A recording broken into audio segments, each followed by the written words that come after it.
ఏమిటంటే పుస్తకాలు చెప్పలేని పాఠం అంట కోరుకుంటే చేరదంట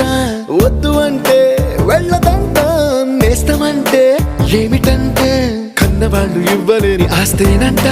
ఇస్తూ నీకై ప్రాణం పంచిస్తూ తన అభిమానం నీలో ప్రతి ఒంటరి తరుణం చెరిపేస్తూ ఎన్నో వేల కథలు అరే ఇంకో